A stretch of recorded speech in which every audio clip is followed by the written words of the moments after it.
যখনই কোনো সিদ্ধান্ত নেবার প্রয়োজন হয় তখন তার পরিণতি মেনে নিয়ে এগিয়ে যাওয়া শ্রেয়। সেই পরিস্থিতিগুলো কী হতে পারে তা আগে থেকে জানা আপনার পক্ষে কোনোভাবেই সম্ভব নয়। ভবিষ্যদ্বাণীবিদ উদ্দেশ্য ছিল মানব জাতিকে পরামর্শ দেওয়া, ভবিষ্যৎ দেখা নয়।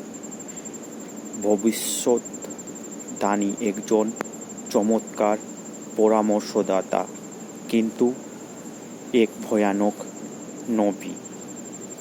যিশু আমাদের যে প্রার্থনা শিখিয়েছেন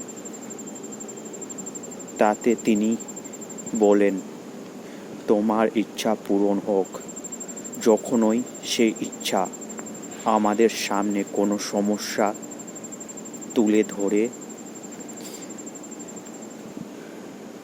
তার সমাধান সঙ্গে নিয়ে আসে।